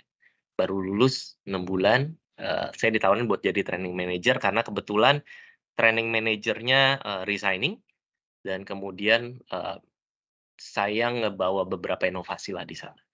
Ditawarin loh, sebagai anak muda yang baru lulus, saya terima. Kenapa? Karena keren. Alasannya sederhana karena keren. Eee, kebayang kan 6 bulan baru lulus ditanya sama temen-temen, "Kerja di mana?" "Di konsultan ini." "Jadi apa?" "Jadi manajer." Keren kan? Untuk hal yang sederhana, karena keren, saya terima. Padahal takutnya banyak seharusnya. Saya terima. And then terus kemudian, nggak lama sesudah saya terima as a manager, saya ngalamin momen saya diboikot sama tim saya. Jadi kita, learning, terus kemudian ada event event training gitu ya, company-nya sekitar 100 orang lebih gitu, yang akan ikutan training. Kami punya campsite di daerah Bogor. Dan campsite itu musti spotless clean, anggap aja kayak hotel lah ya. Orang datang itu musti bersih, sempurna, dan siap untuk digunakan gitu. Sementara di hari itu ada company yang baru pakai juga, mereka menginap gitu, jadi selisih hari lah, check in, check out gitu, check out dan check in gitu ya. Dan budaya kami adalah di perusahaan itu kalau kita ngebersihin rame-rame. Jadi termasuk semua orang, termasuk saya ngebersihin. Kalau teman-teman pernah di konsultan pasti paham konsultan itu orangnya nggak banyak. Jadi everyone has to do everything. Tempat belajar yang bagus gitu. So, ikutan ngebersihin, harus ngebersihin. Dan kebetulan kelas yang sebelumnya, customer yang sebelumnya, klien yang sebelumnya itu kita punya sesi outbound training, Pak. Outbound-nya definisinya bukan yang outbound lucu-lucuan, tapi outbound yang serius, yang lumpur-lumpuran gitu. Yang basah-basahan, lumpur-lumpuran gitu ya. Terus mereka akan mandi di kamar mandi mereka. So, kebayang kan kamar mandinya sekotor apa itu. Dan, company berikutnya bakal masuk. Jadi saya punya waktu cuma 3 jam untuk mastiin semua situasinya siap, kondisi lingkungannya siap untuk kita nyambut tamu yang baru. Kan nggak mau dong check in orang dengan kondisi kotor gitu tempatnya. Di momen 3 jam itu tiba-tiba tim saya hilang semua, Pak. Tim saya hilang semua, kasarnya saya diboikot lagi sama tim saya. Akhirnya kita cuma berlima, 5 orang yang stay, sisanya sekian belas orang hilang dari tempat. Berusaha ngejar waktu untuk ngebersihin, akhirnya bisa, nggak sempurna tapi at least, acceptable lah untuk terima klien berikutnya gitu.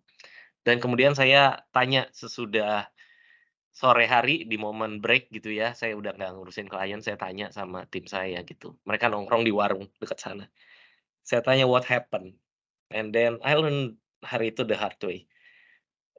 Mereka boikot karena mereka nggak ngerasa dianggap jadi manusia. Karena di titik itu memang saya ngejar, buat saya numbers is everything gitu, result is everything, saya nggak peduli sama prosesnya. Pada saat, di bulan-bulan tersebut, tim saya itu bisa saya dan tim saya bisa 3 bulan kita nggak pulang ke Jakarta, Pak. Karena kliennya nonstop ganti terus atau enggak cuma selisih sehari, sehingga secara cost nggak masuk di akal kalau kita pulang pergi gitu ya, cost buat company gitu. Mmm, Stres level mereka tinggi, nggak ketemu keluarga 3 bulan, hampir 3 bulan. Sementara saya single santai-santai aja, keluar adalah oke gitu ya. Saya nggak paham di sana ada orang-orang yang udah kerja lebih lama dan nerima leaders baru itu nggak gampang, leaders yang usianya cuma 20 sekian tahun, sementara dia usia udah 40 tahun untuk menerima perintah dari usia 25 tahun itu bukan hal yang gampang. I don't give a Kalau saya bilang ngomong, I don't give a shit on that, I don't give a damn on that. Buat saya yang penting lu kerja, karena gue suruh lu. I don't earn their respect. Kenapa? Karena saya nggak peduli sama mereka, and I learn the hard way saat itu. Sehingga momen itu ngerubah approach saya dari soal mimpin orang. Buat saya yang penting bukan, kok saya nggak di-respect, you have to earn respect. Respect to earn, bukan didapat, bukan diminta. You earn, artinya lu dapat karena mereka mau ngasih gitu. Tanpa mereka nggak mau ngasih respect, you only have authority. Maxwell bilang ada 5 level of leadership gitu ya, yang paling bawah itu adalah leaders by authority. Leaders karena by positions, karena kita punya posisinya. Mereka nurut karena mereka, ya lu bos gua, mau nggak mau gua nurut gitu. Entar sampai naik ke atas yang di atas yang konsepnya udah lumayan sufi ya, di level paling atas.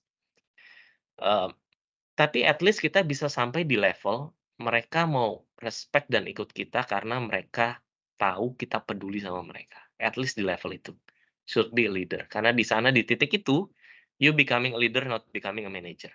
You becoming a manager when you only have, authorizations, only punya positions doang. So apa yang dilakukan realnya, kita ceritain di lautan luas aja. Lagi saya masuk lautan luas, sebelumnya saya di, retail company selama 6,5 tahun saya di Kanmo Retail, 1,5 tahun saya di Gilang Agung Persada, jadi heavy di retail, and then terus kemudian saya diajak untuk gabung di lautan luas. PR pertama saya adalah yang saya lakukan paling pertama kali, praktikalnya ya, selain minta semua data karena saya data minded, karena saya mau tahu nggak cuma dari omongan tim saya saat itu, tapi juga dari datanya bilang apa. Selain saya turun ke lapangan, saya nanya sama leader-leader what happen dengan learning di lautan luas, yang saya lakukan adalah saya ketemu satu demi satu dengan timnya saya. Saya ketemu satu demi satu, saya nggak nanyain kerjaan sama sekali ke mereka di momen one on one. Saya cuma nanya,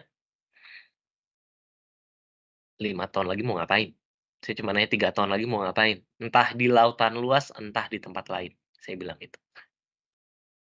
Karena saya bilang saya tahu nggak ada orang yang, ini kan bukan company lu ya, nggak ada nggak ada satu orang yang stay forever seumur hidup sampai mati di satu perusahaan. At certain point yang namanya organisasi punya usia pensiun, at certain point. Dan artinya kalau kita, puji Tuhan, alhamdulillah, insya Allah gitu ya, usianya lebih panjang dari usia pensiun, ya kita akan meninggalkan perusahaan. Kalau misalnya enggak, ya kita akan stay di satu perusahaan. Tapi intinya nggak mungkin seumur hidup lah.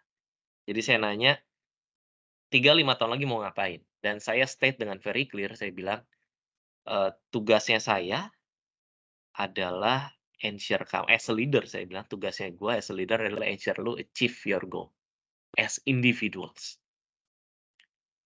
bukan as employee Lautan Luas, tapi as individuals, goal-nya saya adalah you achieve that personal goals. Itu yang saya janji dan saya jalanin, Pak. Jadi lagi itu ada yang bilang, tim saya ada yang bilang, gue mau jadi training expert, gue mau gabung intinya mau jadi learning professional setelah akhirnya jadi learning director gitu. Saya bilang, oke, good. Berarti saya push back ke mereka. Saya bilang, berarti di perjalanan saya akan banyak ngasih kamu tugas dan project yang relate dengan ini. Dan ini bikin easier. Kenapa? Karena pada saat di tengah-tengah nanti kalau saya mau kasih mereka project baru, saya bisa relate-kan project-nya dan saya harus relate-kan project-nya dengan goals individual mereka. Reluctant-nya kecil sekali karena mereka tahu tugas ini it works for them. Dikasih buat mereka, untuk mereka. Jadi pertanyaannya adalah what's in it for me dari sisi timnya kita. Kalau as a leader kita bisa jawab itu, at least kita nyampe di level mereka ikut kita karena mereka tahu kita kerja bukan cuma buat kita, tapi kerja buat mereka. Kesannya klise, tapi very practical, coba aja Bu lakuin. And then yang penting setelah nanya bener-bener di follow up dan dilakuin sih Bu. Gitu. Hopefully that's answer, Bro Andi dan Ibu. Oke, thank you Pak Andi. Dari materi yang dibawakan dan cerita pengalaman yang sangat luar biasa sekali Pak. Ya, di sini Sampai banyak sekarang masih pertanyaan. belajar. Sampai sekarang masih Iya. belajar. Ya, jadi ini sekarang masih ada 2 pertanyaan Pak, tapi karena sayang sekali ya waktu sudah mepet, jadi nanti pertanyaan dari Bapak Ibu yang belum terjawab akan dijawab nanti melalui email ya Pak Andi ya. Sip, Ya, nanti sip. kita baca Kumpulin melalui email. semuanya. Nah, dan ini di sini ada satu pertanyaan dari Pak Raka ya. Di zaman sekarang bagaimana kita dapat memaksimalkan learning teknologi tanpa menghilangkan esensi dari learning itu sendiri. Nah, mungkin ini kita bisa dilanjutkan dengan demo ya. Nanti kita demo learning management system orang T oleh Pak Wahyu kali ya. Ya, jadi semoga menjawab ya Pak Raka. Nanti kita juga akan membalas jawaban melalui email. Oke, thank you Pak Andi untuk waktunya dan cerita pengalaman yang sangat luar biasa. Saya izin untuk unshare ya. Oke, thank you Pak Andi. Saya persilakan Pak Wahyu. Oke, terima kasih Pak Andi, terima kasih Bro Andi. Mungkin saya melanjutkan dari sesinya Pak Andi. Nanti untuk agenda saya hari ini, mungkin saya akan menjelaskan secara singkat, mungkin 5 menit saja. Siapa sih kami PT SPS ini, terus dilanjutkan nanti implementasinya. Jadi kalau dari tadi Pak Andi menjelaskan kan dari sisi learning culture-nya. Nah, nanti saya akan menjelaskan nih seperti apa sih implementasi di pada Lautan Luas untuk penggunaan e-learning-nya, seperti itu. Mungkin langsung aja.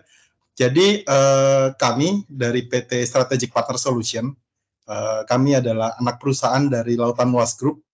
Jadi kami subsidiaries sudah berdiri dari tahun 2002, seperti itu. Jadi untuk fokus kami fokus di IT consultant. Jadi baik itu security data, API management, IoT solution, itu kami juga dapat provide. Serta kami ada solusi-solusi lain, yaitu ada Orange HR Solution, di mana Orange HR Solution itu adalah aplikasi yang kita develop sendiri.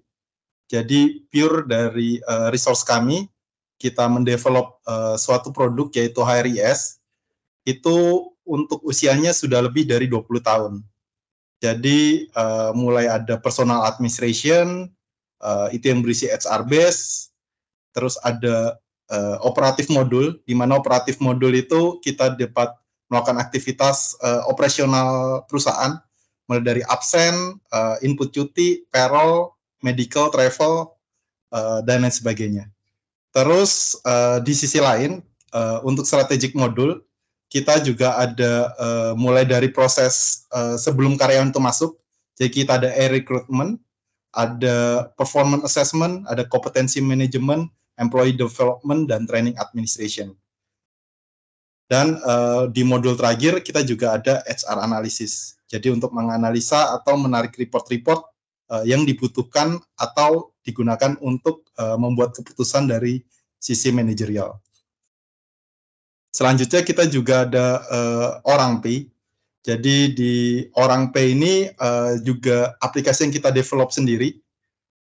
Jadi ini untuk performa karyawan. Jadi biasanya ini banyak dipakai di pabrik-pabrik atau industri F&B.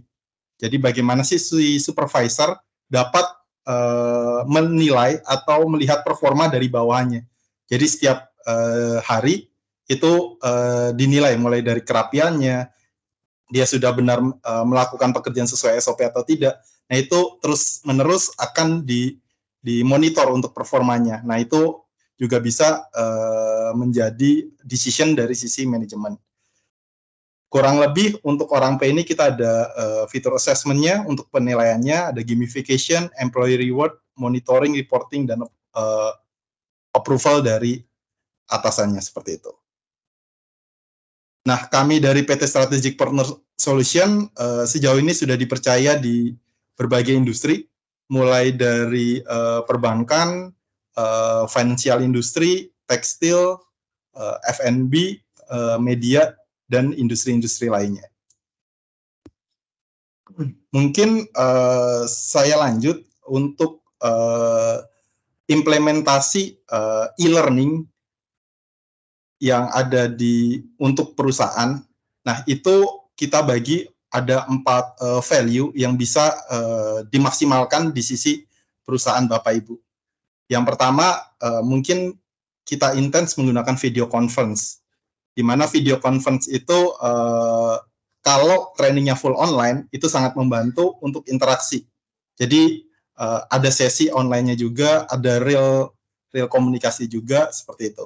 Terus yang kedua, adanya social learning. Jadi interaksi itu tidak hanya dari sisi HR ke karyawan, tapi juga bisa dari karyawan ke karyawan. Bagaimana sih karyawan juga bisa sharing nih, entah sharing hobinya dia, atau sharing tutorial apa. Misalkan dia jago buat tutorial apa, dia bisa sharing nih insight-insight dia.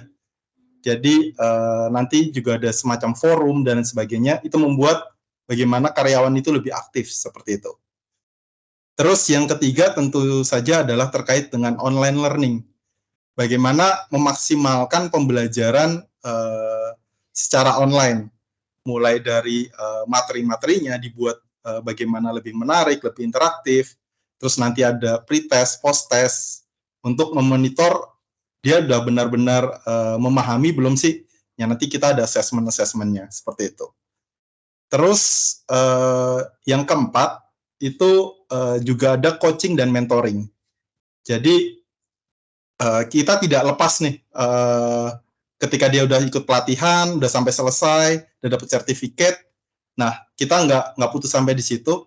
Nah setelahnya, setelah mengikuti pelatihan, kita ada juga proses konseling. Jadi nanti dari sisi HR bisa mapping nih, siapa sih coach-nya misalkan saya Wahyu, misalkan di-coach oleh Pak Andi. Nah, nanti dari sisi Pak Andi akan ngasih tugas-tugas nih ke saya. Nah, nanti akan terus dimonitor, terus apabila saya ada kendala, saya bisa melakukan tanya jawab di coaching dan mentoring ini. Serta di mentoring ini, nanti dari sisi mentor juga bisa memberikan penilaian terhadap saya. Apakah hard skill saya bagus, atau soft skill saya misalkan harus di-improve. Nah, itu juga bisa dilihat seperti itu. Mungkin saya langsung aja menuju Viral. Nah, Viral ini adalah learning management system yang digunakan di lautan luas. Seperti itu. Ini tampilannya. Jadi seperti yang tadi sudah Pak Andi paparkan, bagaimana sih membentuk learning culture? Nah, salah satunya di sini dari sisi Pak Andi, ada membuat seperti case study, terus ada book summary, itu juga untuk bagaimana membantu karyawan untuk membaca buku yang sudah disediakan oleh perusahaan, seperti itu. Nah, kondisinya di lautan luas sendiri juga ada perpustakaan ya, Pak Andi ya? Untuk perpustakaan itu juga ada. Nah, yes, betul. Di sini cuman dari sisi Pak Andi juga ngebantu nih untuk mungkin juga bisa dipakai untuk karyawan-karyawan yang ada di cabang, karena untuk perpustakaan ini ada di head office Lautan Luas seperti itu. Jadi tetap dapat terupdate juga terkait dengan e-book dan lain sebagainya. Terus di sini ada leaders talk yang tadi juga sempat disinggung oleh Pak Andi. Jadi untuk karyawan-karyawan yang mungkin pada saat hari H tidak bisa mengikuti webinarnya, nah dia bisa ngelihat summary-nya di sini juga.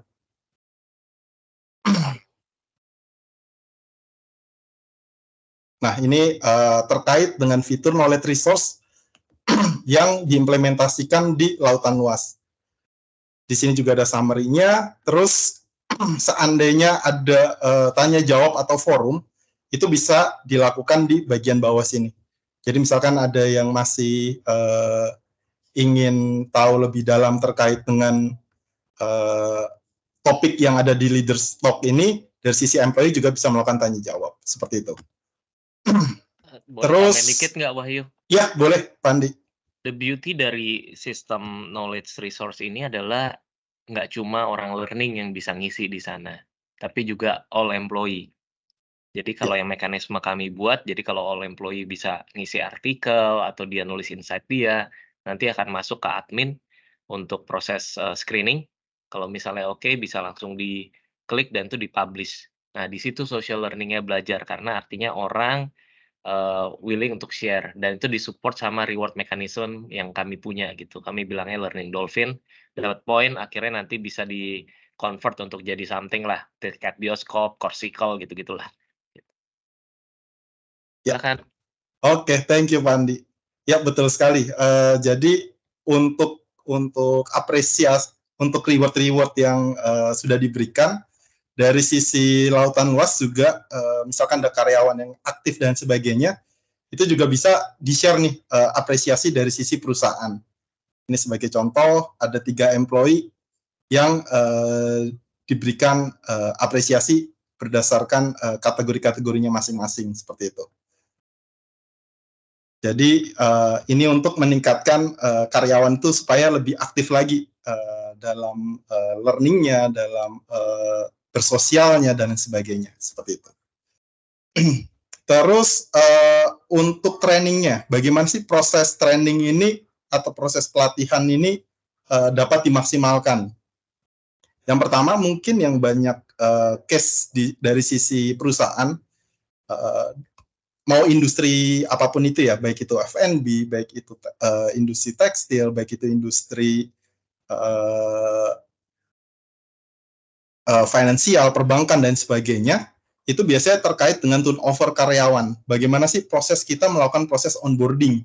Jadi ketika ada karyawan resign, itu kan pasti ada rehire karyawan baru lagi, terus ngasih onboard lagi.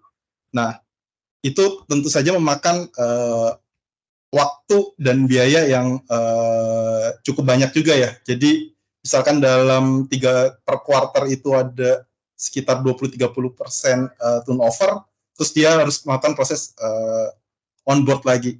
Nah, untuk pemanfaatan di Lautan Luas sendiri, untuk proses onboarding ini sudah bisa dilakukan secara self-learning.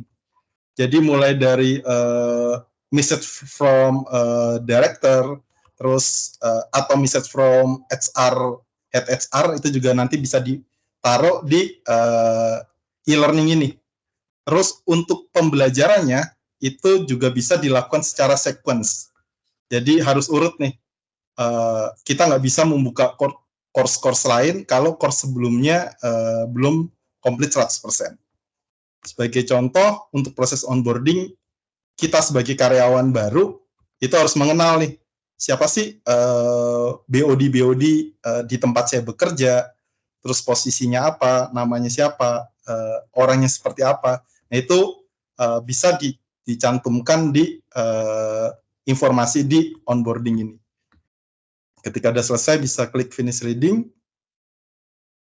Selanjutnya, untuk proses message from head HR ataupun CEO, itu dari perusahaan Bapak Ibu juga bisa melakukan recording. nanti ditaruh di viral ini. Ini sebagai contoh.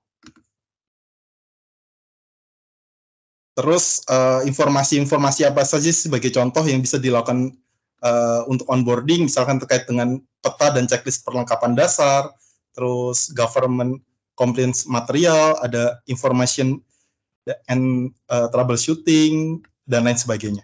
Nah, proses-proses ini, apapun bentuk pelatihannya, nanti bisa dikemas ke dalam bentuk learning management system ini. Mungkin terakhir, saya ingin menjelaskan bagaimana sih proses coaching mentoring apabila diimplementasikan atau dikaitkan dalam bentuk teknologi seperti itu.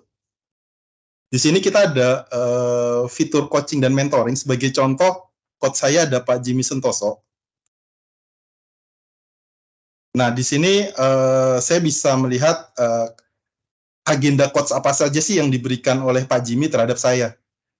Jadi terkait misalkan karena kita IT base, berarti misalkan saya harus meningkatkan terkait dengan programming language. Terus yang kedua terkait dengan communication skill. Nah, bagaimana cara saya meningkatkannya? Nah, dari sini saya diberikan tugas-tugas nih. Misalkan terkait dengan programming language, saya disuruh membuat tugas mengenai bahasa Python. Terus ada juga membuat video mengenai bahasa pemrograman C++ seperti itu. Terus bagaimana sih cara saya meningkatkan communication skill saya? Sebagai contoh, saya harus membuatkan video nih, saya harus membuat presentasi di depan cermin, nanti direkam, nanti diupload. Nah, dari sisi code saya nanti akan mereview seperti itu. Apakah sudah komplit atau belum, mana yang butuh di-improve, dan lain sebagainya. Terus apabila saya butuh ada kendala terkait dengan sesi code, saya bisa melakukan langsung real tanya jawab di sini. Selanjutnya untuk proses mentoring. Nah, proses mentoring itu nanti dari sisi mentor itu akan memberikan evaluation. Nah, evaluation yang diberikan adalah terkait dengan hard skill-nya dia, soft skill-nya dia, terus apakah ada penilaian lain yang mungkin nanti bisa untuk di-improve seperti itu. Sebagai contoh, untuk hard skill-nya, bagaimana sih anak ini, terus soft skill-nya, terus statusnya, apakah butuh lebih improvement lagi atau tidak, seperti itu. Kadang-kadang Bapak Ibu, ya. kita ini sebenarnya coaching dan mentoring ini berguna buat nanti lagi PA juga, karena kan recorded ya. Pertanyaannya adalah kenapa mesti di-record gitu kan. Kadang-kadang kan leaders itu pada saat nilai PA yang dia ingat cuma 2 bulan terakhir gitu. Padahal anaknya kan kerja nggak cuma 2 bulan, tapi setahun. Jadi kalau kita punya journey anak itu selama setahun yang tertulis dengan baik dan mudah untuk diakses, dia bisa lebih objektif untuk melakukan performance appraisal-nya juga jadinya. Itu salah satu benefit tambahannya sih. Silakan Wahyu. Ya, thank you Pak Andi. Mungkin sedikit tambahan lagi sebelum terakhir. Selain itu juga, misalkan di tengah-tengah ada mentor atau ada coach-nya yang resign atau berubah, nah coach barunya itu juga bisa melihat historical dari anaknya.